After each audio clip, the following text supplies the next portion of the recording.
Note di struggente bellezza, di gioia, d'incanto. La lirica tocca tutte le corde dell'animo umano in serate come quella andata di scena al Teatro Olimpico di Vicenza. Melodia ovunque su uno dei palcoscenici più nobili al mondo, negli acuti che scivolano come carezze sulle architetture palladiane. Il premio lirico internazionale Marcella Pobbe 2019 celebra una stella nascente già promessa a un futuro luminoso, Maria Mudriak. Maria Mudriak, che stasera ha dato la dimostrazione di quanto si nasce artisti. Non si diventa artisti, si può diventare cantanti, ma artisti si nasce con questo fuoco sacro. È il maestro Christian Ricci, l'anima del premio lirico internazionale Marcella Pobbe. Il fior della generazione belcantistica russa proveniente dal Conservatorio Tchaikovsky di Mosca e dal Teatro Music Hall di San Pietroburgo incanta la platea in una serata in cui il tempo si scioglie nella dimensione della musica.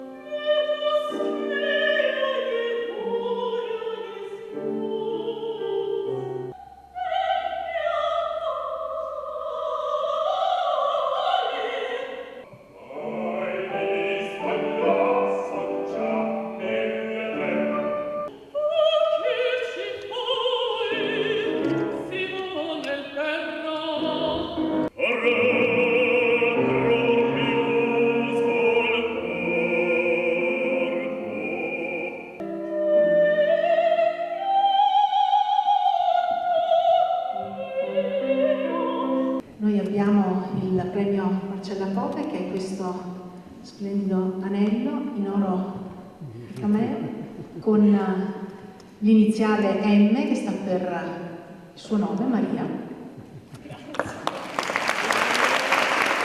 È un grande onore per me ricevere questo premio dedicato a questa grande cantante, che è un esempio per i cantanti, per noi giovani, di una qualità vocale, tecnica, interpretativa, anche la bellezza sua della voce è veramente incredibile, quindi è veramente un onore per me ricevere questo riconoscimento.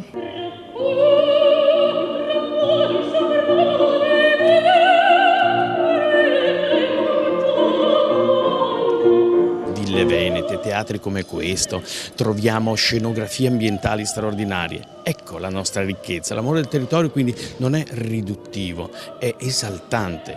Io darò la vita per esaltare questo territorio e tutte le sue bellezze. Oggi una di queste bellezze è il Teatro Olimpico di Vicenza, che ha ospitato dei talenti di un altro grandissimo paese a cui le bellezze non mancano, come la Federazione Russa, e ci siamo uniti qui.